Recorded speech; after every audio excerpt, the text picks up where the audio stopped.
Good morning, everyone.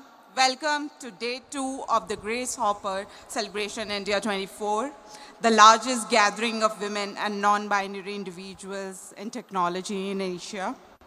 This year's theme, Me Plus We, highlights how individual growth fuels collective purpose. Together, we are shaping a future where technology reflects the people and societies it serves. I'm Arpita Sharma, and I'll be your host for the Innovation Showcase launch today. We have an exciting lineup of speakers and activities that celebrate innovation, creativity, and collaboration in the tech industry. So let's get started with the first session. To kick things off, we have a fascinating session on AI and its transformative power in design and deployment. Joining us are two outstanding technologists from Intuit, Nivedita Nayak, Principal Engineer, and Namita Devdas, Staff Software Engineer. Through their work, Nivedita and Namita have played crucial roles in revolutionizing processes within their organization by leveraging AI to create smarter and more efficient solutions. Today, they'll walk us through their experiences and insights into how AI is being harnessed to streamline workflows and enhance outcomes. Let's give a warm welcome to Nivedita and Namita, everyone.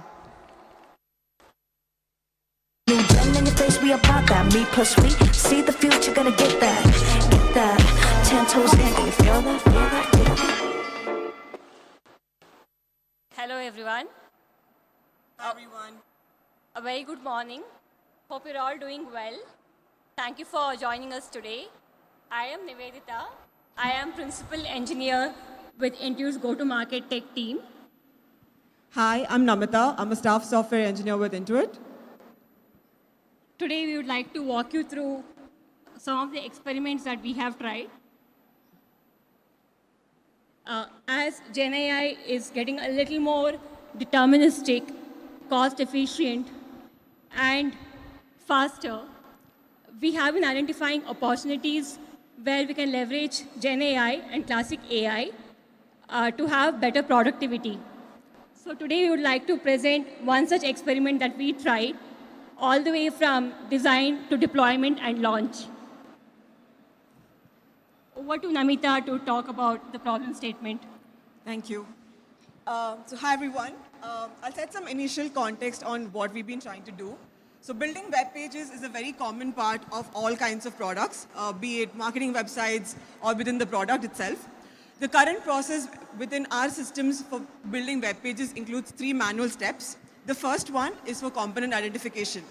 So Intuit developers make use of design systems where we have system-defined components, which are things like hero, accordion, etc., which are customized to follow Intuit themes, along with some reusable user-defined components, which are more like larger composable components where the system components are customized to be able to be reused without much changes.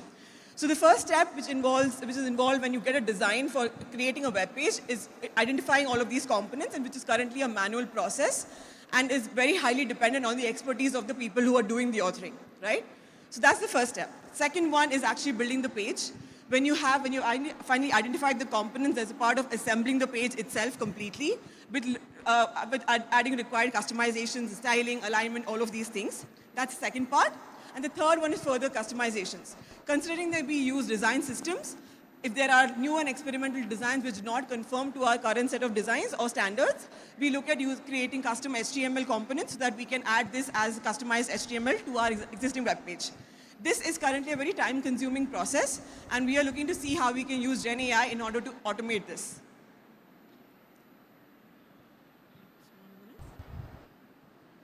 Okay, so getting to the solution, why we looked at using Gen AI, the standard solution or the most traditional way to do this would have been kind of defining transformers for all of these components and steps to do, which is a more time-consuming process and is not very scalable.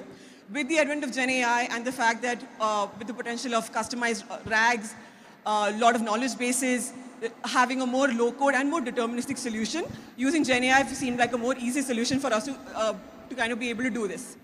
So considering what I mentioned as part of the context, with the 3 problems that we face, we'll just look at how we have used Gen AI to actually solve for each of this. So the first one is component identification again. So we have made use of some customized RAGs which have information about all of the components that is part of these design systems, and use of image similarity search, where we use for all the reusable components, where based on an image similarity, we're able to figure out, okay, these are the components based on the design prototypes we receive. The second part is, now that you've identified each of the components, we look at building that page. So automating that based on what are the components and their specific properties and styles and everything is the second part, which is automating the page. Third, again, we're making use of further customization. So if you have to generate an HTML, it's as easy as giving the LLM the concept of the internal representation of that design, where we make use of LLMs to kind of generate a custom HTML for us and add that to the draft page. So in that time, we're reducing the amount of time that is required to create like the first draft of a page, which is now it just requires human intervention for a review purpose. So now we'll quickly go on to a very small demo of this. Okay. So this is a Figma design, which I've just copied. And if you see from the Figma design, we're able to kind of generate this page. This is the next one. But if you've not been able to copy any of the images because the images were not actually part of the design itself. So if you see, now we're able to copy all the text, all the buttons, all the background, all the styles associated, except the image. This is a small prototype of what we've been able to do. Now I'll hand it over to Nivedita to talk about the architecture. Thanks, Namita, for the walkthrough. Going through what powered the demo, going through the design and architecture of the demo itself. Like Namita walked through, there were three phases. One is the component identification itself. Now, if you think of a design tool like Figma or Canva, we can use our own design system. The design system provides standardization, provides tokenization. So the first part of design system is also identifying the right components. At Intuit, we leverage React components. So when we look at the Figma, provided the Figma is also sufficiently componentized, then it becomes more of an entity recognition problem, where from Figma entities, we may want to map it to our actual React components. While we are mapping, one part of it is entity, the other part of it is also extracting the attributes, so that we can apply the relevant styles, we can apply the relevant themes. And that is where we started leveraging a component knowledge base. The next step of this is, because there are a lot of web components and web assets already created by user, many of these are created as a reusable web asset. So think of it as defining a method. I write a method once, I can use the same method anywhere. The same thing applies because we already have a corpus of existing web assets. So that is where we could not leverage the solutions that come with the design tools. Think of plugins that come with Figma. So these plugins are today great at identifying components and generating a very neat React code or HTML code. But it would not work for our use cases, mainly because of existing web asset corpus, and also because we want to do it in a more streamlined way. So when we tend to use Figma plugins or anything with Canva, you do a lot within Figma, but we want to do more of everything in a GitOps way. And that is where we decided to try our own experiment to see how that works. So the next part of it was identifying user-defined web assets. And this is where, as and when the new web assets get created, we had to build a training pipeline so that we have a model getting built out of the existing web assets. And then we kind of used a similarity search, more of an image similarity search between anything that is in Figma and anything that we have from a web asset corpus. So this is where we ended up using multimodal RAG. Now the last part of it is, if we had no match from the web components that are system defined and user defined, we still have to complete the page. And this is where, for anything that we found missing out of multiple parsers and multiple passes, we generated custom HTML. Now, one part of it is generation. The second part of it is also validation, right? When we tend to use all these similarity searches and RAGs, we also have to build a validation model to ensure that whatever is going out into the page from all the intermediate results, we can surely say that this is a great match.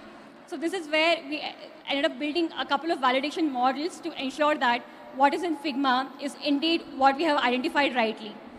And then the last part of it is, once you have identified the components, it's also about prettifying those components, applying the right themes, right styles, right CSS, so that it looks exactly the way it is in Figma, and more of a visual inspection. So finally, the page is built. And this is the end-to-end architecture, which is a generic agent and a tool architecture, where the agent has like access to a bunch of tools, and agent can leverage any tools to perform the task. And the other part of it, on the right-hand side that you see, okay, I'm directionally challenged, so I don't know what is right, what is left.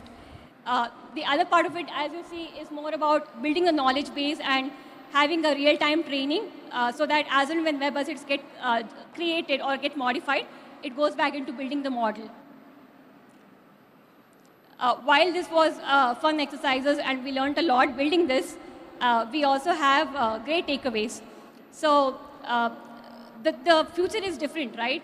As GenAI helps us write great code, the challenge that we see now is human being able to review. Of course, we can't automate to an extent that we cannot eliminate human from the loop. Human is still there to provide the feedback, to do the review. So the skill is slightly shifting. The next skill that we need is also great review skills. And with great review, it also means that we should be able to give right feedback to the models. And this is where the models are also built in a way that they can accept human feedback, and we can have a reinforced learning, right? And when that happens, in future, what will also happen is it becomes more like an anomaly detection. Instead of always having human in the loop, of course, human will continue to be there in the loop, but then we can flag anomalies to the human to say that maybe this is something that needs extra attention, right? And we assume that at present, maybe we are in the path of like 10x scale, where we can get better at generation and we have human in the loop. The moment we have the models well-trained and RLHF in place, this is where we get to like anomaly detections, and maybe we can have 100x scale, because where we are also automating the review part of it. So yeah, that's pretty much it, what we had to share today. We are here to take any Q&A that you might have.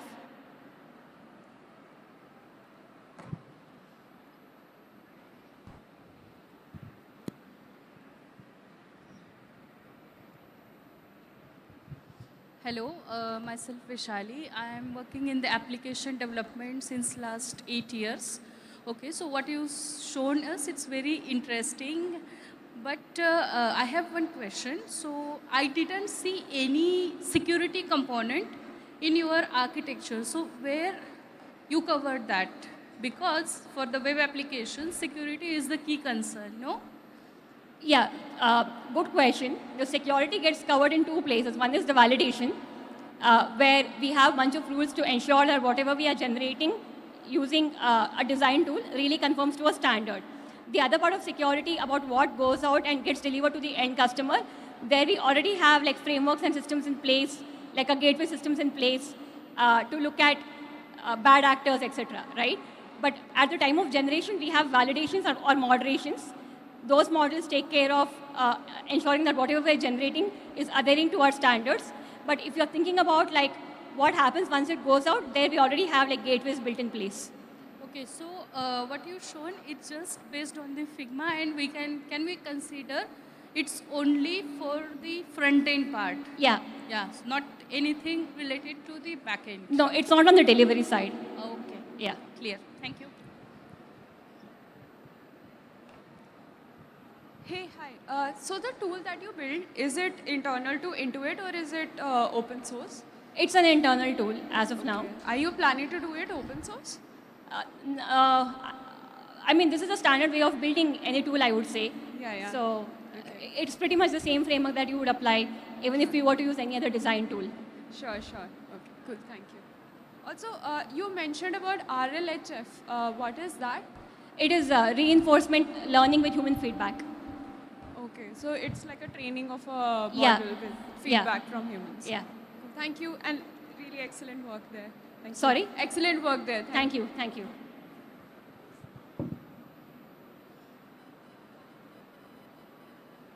Any more questions?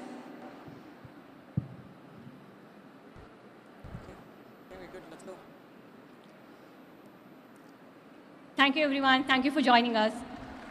We'll be around the Intuit booth for some time. So if you have any more questions, you can meet us at the booth.